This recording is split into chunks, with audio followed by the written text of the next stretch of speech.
아멘. 시간이 참 빠르죠. 벌써 2023년도 들어와서 첫 번째 달 보름이 지나가고 있습니다. 이제 이번 주간에는 1년 365일 52주 24절기 가운데 마지막 절기인 이제 대한이 들어 있습니다. 대한이 지나고 나면 또 새로운 절기가 시작됩니다. 입춘이 시작하는 거죠. 입춘. 오늘 아침에 일어나 보니까 온 세상이 정말 아름답게, 그 어느 화가도 어떠한 예술가도 표현할 수 없을 만큼 아름답게 표현된 이 산천을 보면서 찬송을 지르지 않을 수 없었습니다. 하나님 앞에 감사하지 않을 수 없습니다. 찬양과 영광을 돌리지 않을 수 없습니다. 그 나무 가지마다 참 눈꽃이 피었는데 어떻게 저렇게 섬세하게 피울 수 있을까? 정말 예술의 예자도 모르는 저지만 감탄이 저절로 나왔습니다. 오늘 아침에 우리 세 분 권사님을 모시고 오면서 길이 미끄러울 줄 알았더니 그래도 또 마을에서 이장님이 눈을 싹 치워주어서 교회까지 편안하게 잘 올라왔습니다. 모두가 다 하나님의 은혜요, 우리 모두에게 감사해야 될 아름다운 일입니다.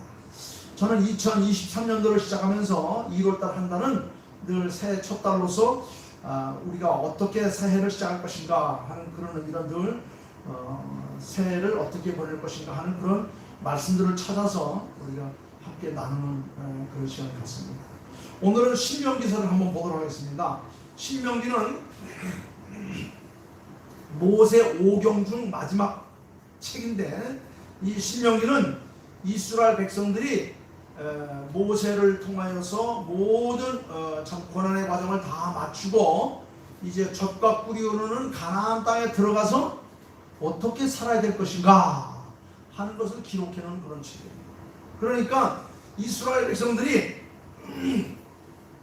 가나안 땅에 들어가서 지켜야 될 하나님의 법도가 무언가를 모세가 다시 한번 재조명하면서 확인하기 위해 기록하여 남긴 그런 귀한 책이에요. 그래서 신명기. 다시 말하면 이스라엘 백성들이 애굽을 떠나서 광야를 횡단하던 그들에게 주신 신앙과 생활의 지침서라고 하는 겁니다. 저와 여러분들이 이 험난한 세상을 지나갈 때에 영원한 천국을 바라보며 살 때에 어떻게 신앙생활하며 어떻게 삶을 살아갈 것인가 하는 그 지침서와 같은 거예요. 그 가운데서 특별히 마지막 부분 31장부터 34장까지는 신명기서의 결론 부분인데, 31장은 이제 모세가 자기의 모든 사명을 마치고 다음 세대를 이어갈 후계자를 선택합니다. 그 모세의 후계자로 누구를 선택했죠? 여호수아를 선택했습니다. 여호수아를 선택하면서 너는 이렇게 너에게 맡긴 하나님의 백성들을 잘 지도하라 하는 그런 내용이 31장에 담겨있고, 32장에는 그동안 역사하신 하나님의 은혜, 하나님의 그 참 놀라우신 인도하심을 기억하며 하나님을 찬양하는 노래로 기록되어 있습니다. 그래서 32장을 보면 하나님 앞에 찬양합니다. 하늘이여 귀를 기울이라, 내가 말하리라, 땅은 내 입에 말을 들을지어다 하면서 하나님을 향해서 온 세상 만물이 찬양하라고 그렇게 소리치면서 하나님의 역사를 지금 기록하고 있습니다. 그리고 이어서 33장에는 그가 이끌고 내려왔던 12개 지파들에게 그들에게 맞게끔 축복을 하는 겁니다. 하나님 앞에 복을 비는 겁니다. 모세는 하나님 앞에 당신에게 맡겨진 하나님의 백성들을 복 주시기 위해서 하나님 앞에 기도합니다. 그래서 33장을 보면 12지파를 축복하는 그런 내용이 기록되어 있고, 마지막에 34장은 이제 모든 사명을 마치고 하나님 앞으로 돌아가는 이 죽음에 대해서 기록을 하고 있어요. 특별히 32장과 33장은 결론으로서 두 가지로 요약이 됩니다. 첫째는 우리가 믿는 하나님은 어떤 분이신가 확실히 알자. 우리가 믿는 하나님, 그 하나님 우리가 확실히 알지 못하면 이 험난한 인생길을 우리가 버텨낼 수 없다. 그러니까 우리 하나님을 알자. 두 번째는 모세가 죽기 전에 각 지파에게 축복한 겁니다. 하나님, 이 지파는 이렇게 복하시고 저 지파는 저렇게 복 주시고 저 지파는 저렇게 복 주시옵소서, 여러 가지 아주 자세하게 구체적으로 복을 베풀고 있는 것입니다. 우리 사랑하는 부모들이 자녀를 위해서 할 수 있는 가장 큰 권한이 뭐겠어요? 하나님 앞에 복을 비는 겁니다.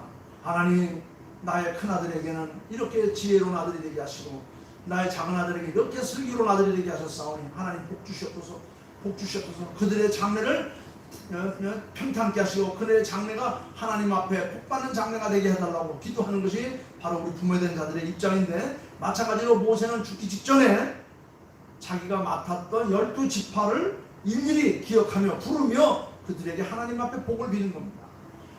본문이 말하는 하나님, 그 하나님은 한마디로 말하면 하나님의 백성들을 지키시는 하나님이다. 하나님은 바로 우리를 지키시는 하나님. 그래서 32장에 가장 많이 나오는 말씀 가운데 하나가 뭐냐면 너희를 지키신다. 조금 이따 본문에서 말씀한 대로 설교를 하겠지만 여기 말씀을 보면 황무지에서 너희를 지키셨고 광야에서 지키셨고 여러 가지 힘들고 어려운 가운데 너희들을 지키셔서 오늘 이 땅까지 이르게 하였다. 40년 동안 너희들을 지켜왔지만은 너희들이 그 광야에서 목마르지 않고 배고프지 않고 옷이 헤어지지 않고 발이 부르트지 않고 하나님의 인도하심은 바로 하나님께 너희를 지키셨기 때문이었다. 이렇게. 자, 하나님께서 하나님의 백성들을 지켜주셨다는 거예요. 그렇다면 구체적으로 무엇을 어떻게 지키셨는가? 오늘 본문 말씀에 기록이 되어 있어요. 이 말씀 우리가 아멘하고 묵상하고 그 말씀대로 따르면 우리의 삶이 한평생 동안 하나님의 지켜짐을 받게 되는 겁니다. 첫째는 10절 말씀을 한번 같이 읽어보겠습니다. 10절 말씀 다 같이 시작.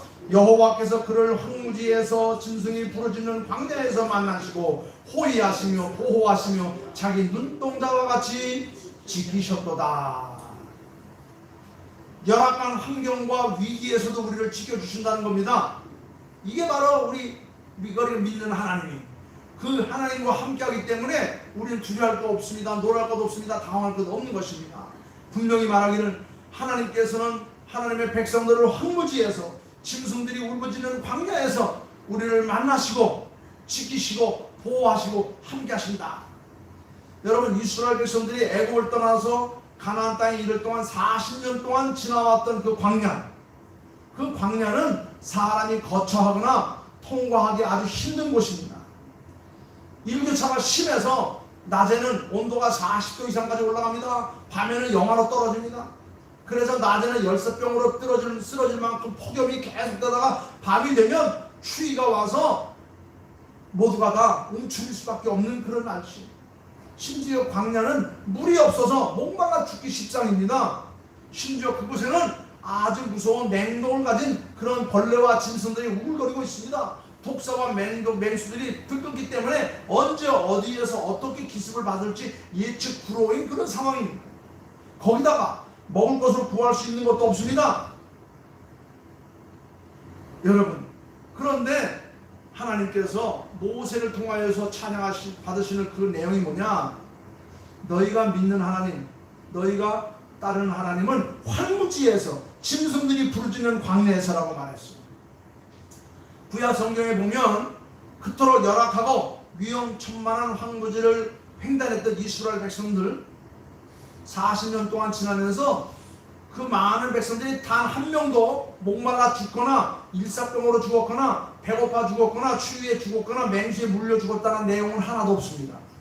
물론 그들이 애굽에서 나왔던 1세대가 다 광야에서 죽었지만 그들이 죽은 이유는 목말라 죽은 게 아닙니다. 배고파 죽은 게 아닙니다. 일사병으로 죽은 게 아닙니다. 맹수에 물려 죽은 것이 아닙니다. 그들이 죽은 이유는 하나님을 배반하고 하나님의 말씀들을 불순종했기 때문에 황무지와 짐승에서 짐승이 부르짖는 그런 광야 속에서 그들 스스로 죽었다는 것입니다. 21절 말씀 보십시오. 21절 말씀 보면 거기 이렇게 말하고 있습니다. 제가 한번 읽어볼게요. 우리 같이 한번 읽어볼까요? 21절 다 같이 시작. 그들이 하나님의 아는 것으로 내 질투를 일으키며 허무한 것으로 내 진노를 일으켰으니 나도 백성이 아닌 자로 그들에게 40일이나 나게 하며 어리석은 민족은 그들로 분노를 일으키게 할 거다. 그들이 죽은 이유는 뭐라고 그랬어요? 하나님이 아닌 것으로 하나님의 질투를 유발시켰고 허무한 것으로 하나님의 진노를 일으켜서 죽은 것이지, 그들이 배가 고파서 그들이 짐승에 물려서 그들이 더워서 추워서 죽은 것이 아니다, 이렇게 말하고 있습니다. 그렇습니다. 하나님이 아닌 것들로 하나님의 질투를 일으켰습니다. 하나님은 질투하시는 하나님이라고 했어요.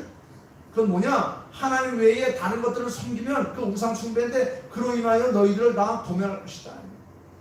허무한 것으로 하나님의 진노를 격발했기 때문에 이스라엘 백성들이 죽은 거예요. 또 22절 말씀 보면 그랬어요. 내 분노에 불이 일어나서, 여러분, 환경이 그 사람의 삶의 태도를 결정하는 것은 사실입니다. 그러나 그것이 절대적인 요인이 되는 것은 아니에요. 환경은 좋은데 타락하거나 잘못되는 경우가 있는가 하면 환경이 아주 열악한데도 불구하고 인생이 바로 되고 잘 되는 경우도 많아요. 그러니까 환경 탓을 할 게 아닙니다. 어떤 사람은 먹을 게 많고 돈이 많고 좋은 환경과 여건 속에서도 늘 불평하고 원망하며 살다가 자살하는 경우들이 얼마나 많은지 몰라요. 그러나 아무리 가난하고 찌들어도 그 가정이 서로 우애하고 살아가면서 행복하게 지내는 사람도 많이 있어요. 그러니까 환경 탓을 할 것이 아닌 것입니다. 열악한 환경을 탓하고 주님을 떠나 제멋대로 사는 사람들이 있는가 하면 환경이 어렵기 때문에 오히려 더욱더 하나님 앞에 가까이 하며 하나님 앞에 묵고 기도하며 더욱더 격렬하게 사는 사람들도 많이 있다는 겁니다. 그러니까 환경을 탓할 게 아니라는 거예요.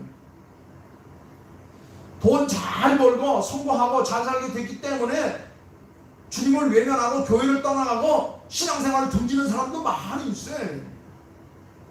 오히려 환경이 어려우니까 힘드니까 주님 앞에 나와서 땅바닥을 치며 기도하며 새벽 제단을 쌓는 사람들도 많이 있어요. 하나님께서 그런 사람들을 귀히 여기시고 복 주어서 그들을 하나님의 나라로 인도하시는 겁니다. 중요한 것은 내가 잘 살든지 못 살든지 성공했든지 실패했든지 일이 되든지 안 되든지 건강하든지 병이 들었든지 그리고 살든지 죽든지 어떻게 하면 안 된다고요? 하나님을 떠나면 안 된다는 겁니다. 하나님을 외면하면 안 된다는 겁니다. 하나님의 말씀에서 벗어나면 안 된다는 겁니다. 중요한 것은 환경에 있지 않아요. 하나님은 우리가 황무지와 짐승이 울부짖는 광야에 들어섰을 때보다도 더욱더 철저하게 우리를 지키고 보호하신다는 믿음을 갖는 그 믿음이 중요한 거예요. 하나님이 지금도 나와 함께 하신다. 나를 도우신다. 걱정할 것 없다.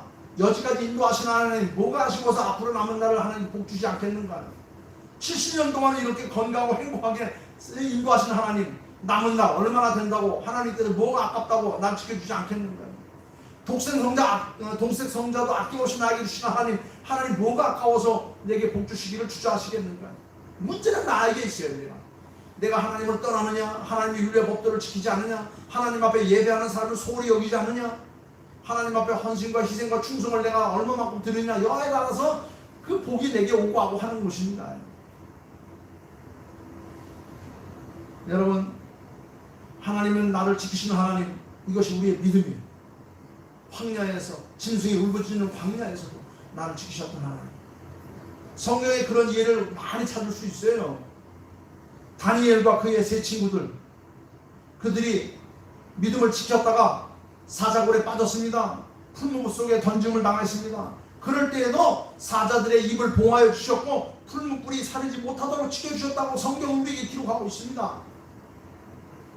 하나님의 인도와 보호하심을 한마디로 설명하면 언제나 어디서나 하나님은 하나님의 백성들을 지키신다는 겁니다. 황무지와 짐승이 울부짖는 광야에서도 하나님 우리를 지키신다는 겁니다.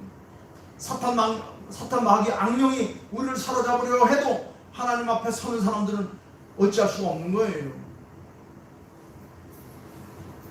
사랑하는 성도 여러분, 인간이 아무리 철저하게 무장하게 해서 지키려 해도 인간은 인간을 지킬 수가 없어요. 우리 대통령 가운데 박정희 대통령, 그 네 분이 어떻게 돌아가셨죠? 1975년 8월 15일 광복절 정부 수립 기념하기 위해서 장충동 공원 그 회관에서 식을 하고 있는데 갑자기 관중 가운데서 괴한이 일어나가지고 총을 쏴서 유경수 여사가 돌아가셨잖아요. 그런데 유경수 여사 옆에 우리나라에서 제일 총을 잘 쏘는 경호원들이 아주 딱 포진하고 있었어요. 그런데도 한 사람의 괴한에 의해서 쏘는 총 그걸 막아내지 못했습니다. 박정희 대통령은 어떻게 돌아가셨죠? 1979년 10월 26일 만찬장에서 식사하고 있었습니다. 그 자리에 누가 있었습니까? 그 자리에는 경호실장, 비서실장, 정보부장이 동시에 함께 있었습니다. 그리고 그 주변에는 무장한 경호원들이 쫙 있었어요. 그럼에도 불구하고 박 대통령은 총탄에 돌아가셨어요. 여러분, 도대체 누구를 지킬 수 있다는 말인 것입니까? 여러분, 인간은 인간을 지킬 수가 없어요. 아무리 총을 잘 쏘는 경호원들이 내 옆에 있다 할지라도 날라오는 총탄에 나를 막아낼 수가 없는 겁니다. 우리의 잘못은 절대자이신 하나님을 과소평가하고 상대자에는 인간의 능력이나 그 역할을 절대 평가하는 데 문제가 있는 거예요. 하나님을 절대 평가해야 되는데 우리는 항상 하나님을 세상과 비교합니다. 조금만 뭐 하면 하나님 앞에 예배하는 것을 소홀히 여깁니다. 하나님의 말씀과 윤리의 법도를 떠나서 합니다. 하나님이 제일 싫어하는 게 뭐라 그랬어요? 오늘 여기 말씀 보니까 21절에 그랬죠? 하나님이 아닌 것으로 내 질투를 유발시키고 허무한 것으로 너희가 진노를 일으켰도다. 나도 백성이 아닌 자로 너희들에게 시기하거나 나에게 어리석은 민족들로 그들의 분노를 일으키게 하리라. 이 말씀을 쭉 읽어보면 그 하나님은 우리를 지키시는 하나님인데 우리 스스로 그것에 지킴을 받지 못하는 꼴을 만들고 있어요. 누가 도대체 나를 지킬 수 있습니까? 누가 나를 보호할 수 있습니까? 전지전능 무소부재 영불변하신 하나님 외에는 한 번도 없는 거예요. 그러니까 우리는 하나님을 소홀히 여기면 안 됩니다. 하나님 앞에 예배하는 삶이 무엇보다 중요하고 귀하다는 것을 알아야 돼요. 하나님 앞에 예배하는 것은 하나님 앞에 우리의 감동을 드리는 거예요. 다른 게 아닙니다. 하나님 앞에 우리의 감동을 드리는 거예요. 39절 말씀 볼까요? 39절 말씀에 이렇게 말합니다. 자, 우리 같이 한번 읽을게요. 39절. 이제는 시작. 이제는 나 곧 내가 그인 줄을 알라. 나 외에는 신이 없도다. 나는 죽이기도 하며 살리기도 하며 상하게도 하고 낫게도 하나니 내 손에서 능히 빼앗을 자가 없도다. 하나님을 믿는 자, 하나님 편에 선 자는 하나님 앞에서 빼앗을 자가 아무도 없다고 그랬어요. 제가 늘 설교할 때 그러죠. 이 종이는 아주 힘이 없어요. 높은 하늘에 날아가 떨어집니다. 바람 불면 날아갑니다. 그러나 여기다 풀칠을 딱 해가지고 옆 벽에다 딱 붙여놓으면 아무리 와서 때려도 떨어지지도 않는 거예요. 그 붙이는 풀이 뭐냐? 믿음이에요. 나의 이 부족한 삶을, 연약한 삶을 믿음으로 하나님 앞에 딱 붙여놓으면 사탄 마귀 악령이 와서 아무리 때려 하려고 하고 아무리 와서 난자질을 해도 나는 떨어지지 않는 겁니다. 우리 하나님은 우리를 죽이기도 하고 살리기도 하시는 하나님이에요. 누가 감히 하나님 손에서 우리를 떼어낼 수 있습니까? 그렇습니다. 우리는 이 말씀에 주의를 기울여야 됩니다. 우리가 철저한 보호를 원한다면 하나님을 향하여 보호와 도우심을 하는 겁니다. 내가 산을 향하여 눈을 돌리라. 나의 도움이 어디서 올까? 나의 도움은 천지를 지으신 여호와에게서로다. 아까 찬송 불렀죠? 응? 눈을 들어 하늘을 보라. 천지를 도우신 하나님의 은혜가 나의 삶 속에 날마다 내릴 것이다. 두 번째는 그러면 하나님께서 왜 지키시는가? 9절 말씀 보세요. 9절 말씀. 9절 말씀 보면 하나님께서 우리를 지키시는 이유가 기록되어 있습니다. 다 같이 시작. 여호와의 분깃은 자기 백성이라. 야곱은 그가 택하신 기업이로다. 여기 보니까 여호와의 분깃은 자기 백성이라. 야곱은 그 택하신 기업이로다. 하나님의 친히 택하신 자기 백성이기 때문이라는 겁니다. 저와 여러분은 하나님께서 친히 택하신 백성이라는 거예요. 그 누구도 하나님에게 이스라엘을 택하라고 추천한 사람이 없었어요.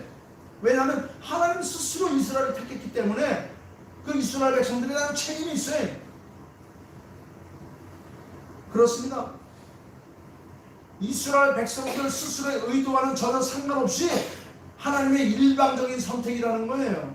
그렇기 때문에 하나님은 그들을 버릴 수가 없는 것입니다. 이것은 마치 자식을 낳은 부모는 그 자식을 기르고 지키고 가르칠 책임이 전적으로 있다는 것을 보여주는 거예요. 그저께 우리 희민이가 눈 수술을 받았어요. 눈 수술을 받는 희민이는 아주 당당했어요. 아주 씩씩했어요. 용감했어요. 목사님이 전화를 했습니다. 희민아, 걱정하지 마. 영남께는 뭐 아무렇지도 않아요. 당당하게. 근데 지 엄마는 겁심이었어요. 지 엄마는 걱정이 되는 거예요. 지푸라기도 붓고 싶은 심정으로, 기도하는 마음으로 그렇게 염려하더라고요. 수술하는 그날 아침부터 저녁 늦게까지 그 엄마는 그 곁을 떠나지 않고 염려하면서 시간 저에게 계속해서 중계하면서 같이 기도하는 마음으로 그 시간을 지켰어요. 마지막 집에 돌아왔을 때까지 마음을 1분도 안 놓고 그렇게 시간을 보냈어요. 왜 그랬습니까? 부모와 자식은 일방적인 선택이에요. 일방적인 선택. 자식을 낳은 부모는 그 자식을 기르고 지키고 가르칠 책임이 전적으로 있기 때문에 뿐만 아니라 하나님은 이스라엘 백성들을 지키시는 또 하나 이유가 있는데 그건 뭐냐면 언약된 약속. 하나님은 이미 이스라엘 백성들이 그 조상 아브라함과 이삭과 야곱에게 다 약속하셨어. 내가 너희를 지키리라. 내가 너희에게 복 주리라. 너의 자손을 저 하늘의 별과 같이 저 바닷가의 모래와 같이 내가 창성케 하리라. 약속하셨어요. 제가 지난 주일날 설교했던 대로 솔로몬이 하나님을 배반하고 떠나가시자 하나님 솔로몬을 치실 때 뭐라고 그랬어요? 내가 너를 치기는 치지만은 네 조상과 약속한 바가 있기 때문에 다 없애지는 않고 한 부족, 한 족속을 남겨서 내 약속을 이어가겠다 그러셨어요. 마찬가지입니다. 하나님의 약속 때문에 우리가 지금 이렇게 은혜를 덧입고 목숨을 부지하고 있는 겁니다. 내가 너를 지키겠다, 사랑하겠다, 인도하겠다, 구원하겠다. 이 약속을 조상들에게 수도 없이 해왔어요. 어떤 조상들에게? 믿음의 조상들에게. 하나님을 잘 섬긴 조상들에게 늘 하나님께서 외치신 메시지가 뭐냐면 내가 너를 지키겠다, 너를 사랑하겠다, 너를 인도하겠다, 내가 너를 구원하겠다, 내가 너로 큰 나라 이루겠다. 하나님은 신실하신 하나님이기 때문에 그 약속을 어기는 법이 없어요. 비록 내가 잘못해도 나를 혼내고 싶어도 우리 조상들이 하나님과 이룬 그 약속이 있기 때문에 내가 벌을 덜 받는 거예요. 벌을 받아도 나 때문에 내 자식이 받는 것이 나에게는 복을 주지 않았어요. 왜? 우리 조상들이 나를 위해서 얼마나 많이 기도했고 얼마나 많이 복을 빌어놨기 때문에 그 복이 나에게만 미치고 그 벌이 내게 미치지 않는 것입니다. 또 한 가지는 하나님은 이스라엘 백성들에게 일방적인 선택과 조상들의 약속뿐만 아니라 하나님은 그 백성들을 사랑하시기 때문에 그런 거예요. 사랑은 모든 조건과 제한과 약점과 허물을 넘어서서 다 덮어줍니다. 너희 죄가 진홍 같을지라도 너희 죄가 핏빛 같을지라도 눈과 같이 휘어질 것이요 양털같이 휘어질 것이다. 하나님의 사랑으로 모든 걸 다 덮어버리겠다. 여러분 오늘 아침에 보세요. 얼마나 아름답습니까? 눈으로 바로 보니까 완전히 온 세상이 그렇잖아요. 사랑은 모든 조건과 제한과 약점과 허물을 다 넘어서 덮어주는 겁니다. 이스라엘과의 약속 때문에 지키시고 보호하신다기보다는 오히려 하나님의 사랑이 더 크기 때문에 덮어주시고 용서하시고 지켜주시는 거예요. 여러분 약속은 엄밀한 겁니다. 약속은 쌍방이죠. 약속을 한쪽이 어기면 여지없이 깨지는 겁니다. 그래서 그 책임을 어긴 사람 쪽에 벌이 주어지는 거예요. 약속 어긴 사람은 대접을 받기 어렵습니다. 용서받기가 어렵습니다. 그러나 사랑은 그것조차 넘어서는 거예요. 약속이 깨어지면 모든 것이 물거품이 되지만 사랑은 그것조차도 덮어버립니다. 용서와 관용과 도움을 받도록 사랑은 모든 걸 다 해결해 주는 거예요. 다 없애 주는 거예요. 이스라엘 백성들이 하나님의 약속을 어겼죠. 하나님만 섬기겠다고 했던 약속을 어겼습니다. 하나님만 사랑했다는 약속을 옮겼습니다. 하나님 앞에 한눈 파지 않겠다는 약속을 어겼습니다. 제멋대로 자기 약속을 깨버렸어요. 대접은커녕 매맞고 내쫓기고 버림을 당한 일만 골라 했습니다. 그런데도 하나님은 그들을 붙들어 주시고 그들을 지켜주시고 그들과 함께 하셨어요. 왜? 하나님 당신의 사랑 때문에.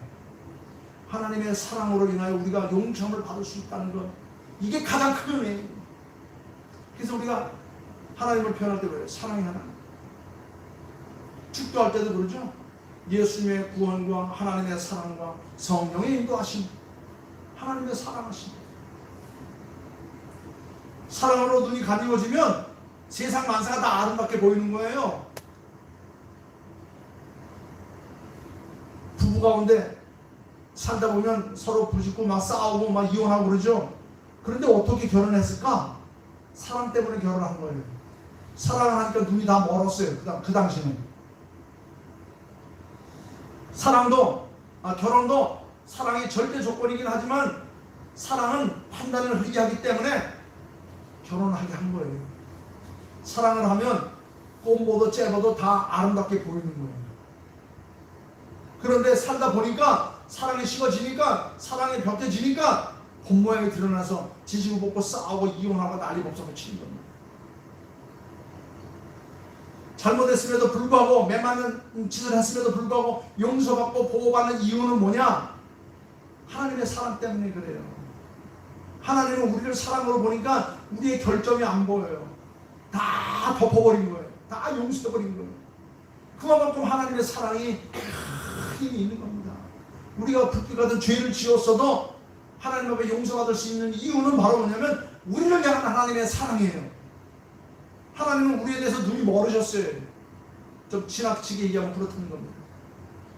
그 하나님의 사랑이 하나님의 백성들을 끝까지 지키고 인도하시고 보호하시고 복주시고 오늘까지 인도하시고, 그 하나님의 사랑을 우리가 저버리면 안 됩니다. 마지막으로 그러면 어떻게 지켜주시느냐? 10절부터 12절 말씀입니다. 한번 우리가 읽어볼까요? 10절 다같이 시작. 여호와께서 그를 황무지에서 짐승이 부르짖는 광야에서 만나시고 호위하시며 보호하시며 자기 눈동자와 같이 지키셨도다. 마치 독수리가 자기 보금자리를 어지럽게 하며 자기의 새끼 위에 너풀거리며 그의 날개를 펴서 새끼를 받으며 그의 날개 위에 그것을 엎는 것 같이 여호와께서 홀로 그를 인도하셨고 그와 함께한 다른 신이 없었도다. 얼마나 귀하고 복된 말씀입니까? 이 귀한 메시지를 우리가 읽을 때마다 힘이 나는 거예요. 근심, 걱정, 염려, 고통 다 날릴 수 있는 것입니다. 여러분 어떻게 지켜주셨습니까? 아주 구체적으로 지켜주시는 거예요. 10절 말씀에 만나시고 호위하시고 보호하시고 눈동자와 같이 지키셨다. 만난다는 말은 뭡니까? 멀리 계시지 않고 늘 가까이에 계시고 우리를 지키신다는 거예요. 두 번째, 호위하시며 보호하시며 전폭적으로 지켜주신다는 겁니다. 오늘 아침에 우리 이유순 권사님 모시러 딱 갔더니 사위가 완전 무장을 등산복 차림을 하고 우리 권사님하고 딱 길 옆에 서 계시더라고요. 거기 길이 가파르잖아요. 눈이 많잖아요. 그러니까 그 사위가 우리 어머니를 모시고 거기 와서 기다리고 있는 거예요. 우리 권사님은 늘 오시는 목적으로 왔는데 사위는 완전히 무슨 난 등산 가는 줄 알았어요. 장화에다가 뭐 여기 벨트 매고 뭐 안전모자하고 지팡이 짚고 모자 쓰고 그러고 나와서 옆에 딱 모시고 계시더라고요.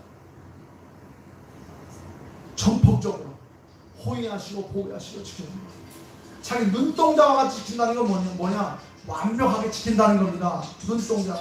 여러분 눈동자와 같이 지키신다는 말씀을 주의하세요. 여러분 사람의 눈은 우리 5장 6부 12지 백체 중에서 가장 많은 장치가 달려져 있습니다. 가장 많은 그런 조직세포가 달려있어요. 거리, 광도, 색상 모든 것이 다 자동으로 조절이 됩니다. 모든 신체 기능이 완전 자동 시스템화 되어 있는 것 가운데 하나가 바로 눈이에요. 눈의 기능. 전자동입니다.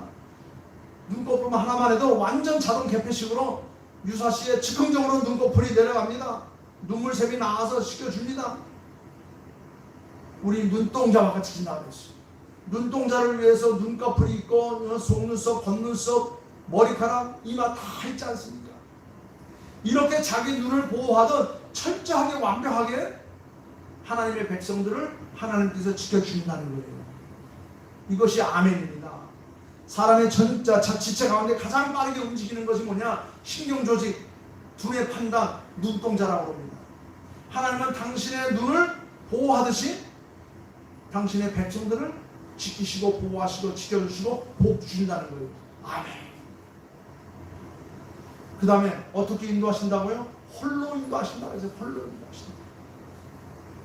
12절 말씀 보니까 여호와께서 홀로 그들을 인도하셨고 함께한 다른 신이 없었도다. 우리 하나님의 힘이 모자라서 누구의 도움을 받는다든지 연합전선을 펴서 우리를 도우시고 인도하시는 것이 아니라 홀로 하신다는 겁니다. 애국의 바로왕은 기병들을 동원하고 술객들을 동원하고 많은 연합군들을 동원해서 이스라엘 백성들을 추격하고 괴롭혔지만은 하나님은 홀로 이스라엘 백성들을 위해서 홍해를 가시고 이스라엘 백성들을 광야를 이끄시고 만나를 내리시고 구름 기둥 빛기둥으로 그들을 인도하셨어요. 그래서 이스라엘 백성들은 적과 꾸르는 가나안 땅으로 인도하신 것입니다. 누가? 홀로 하나님께서 그 모든 것을 하신 것입니다. 그런데 더 중요한 것은 이스라엘 백성들을 인도하시는 방법이에요. 어떻게 인도하시느냐? 인도하시는 방법은 11절에 있습니다. 11절에 독수리가 그 보금자리를 어지럽게 하며 그 새끼 위에 너풀거리며 그 날개를 펴서 새끼를 받으며 그 날개 위에 그것을 엎은 것 같이 짤막한 한 구절이 있지만은 여기에 바로 독수리의 훈련 방법이 소개되어 있습니다. 우리는 독수리를 새 중에 새라고 말하는 것이죠. 그 독수리가 새 중에 왕이 될 수 있는 것은 그 훈련 방법 때문에 그런 거예요. 아래에서 방금 깨어난 독수리 새끼들은 병아리 새끼나 꿩 새끼나 다른 말 없어요. 다 똑같아요. 그런데 성장하는 과정이 달라요. 독수리 새끼들은 철저한 훈련을 통해서 새의 왕이 되는 겁니다. 어미 독수리는 둥지 안에 있는 새끼들을 먹이에 물어다 줍니다. 이거는 모든 어미들의 본능이에요. 모든 어미들의 책임이고 의무입니다. 그러나 보호만 하는 게 아니에요. 보호만 하는 게 아니라 그 새끼가 자랄 때에 먹이를 물어다 주면서가 동시에 그 둥지를 흔들어서 새끼들을 깨웁니다. 떨어뜨립니다. 위기를 느낀 새끼들은 죽지 않으려고 몸부림칩니다. 그럴 때 애미는 그 새끼들을 더 강하게 훈련시켜 놓는 거예요. 그래서 새 중에 왕이 되는 겁니다. 그 뜻을 모르는 다른 새들은 아마 독수리를 욕할 것입니다. 지 애미가 심술이 나서 그러나 정신이 나가서 그러나 독수리가 새끼가 나는 거 어떻게 저 새끼들 저렇게 괴롭히고 힘들게 할 수 있어? 그러나 그것은 독수리의 강한 방법인 것입니다. 하나님은 그런 방법으로 이스라엘 백성들을 훈련시켰다고 했습니다. 스스로 혼자 살아남아서 모든 것을 할 수 있도록 하나님께서 강훈을 시킨 것입니다.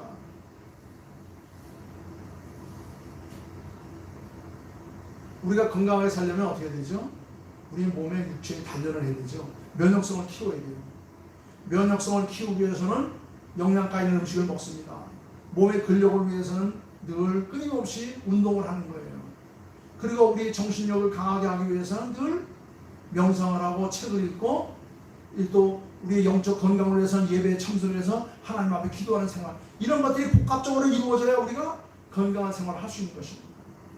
그래야 건강한 운동을 해야 하체가 건강해지고 음식을 잘 먹어야 신진대사가 원만해지고 우리가 좋은 책과 생각을 하고 좋은 친구들을 만나야 정신이 맑아지고 우리가 하나님 앞에 온전한 예배 생활을 통해서 우리 영적 건강을 이루듯이 자기 신체 단련, 영적 훈련을 우리가 받는 겁니다.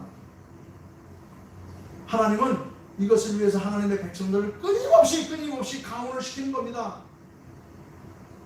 우리 하나님은 영광도 홀로 받으시지만 우리에게 복도 홀로 주시는 거예요. 우리 하나님은 우리에게 복 주시는 하나님. 제가 늘 얘기하죠. 하나님은 예배하는 자들에게 복 주신다. 그래서 오늘 우리도 부르신 거예요. 눈이 오는 날에도 우리를 부르셔서 복 주시기를 원하시고 이 자리에 세우신 것입니다. 지키시고 힘주시는 것도 홀로 하신 겁니다.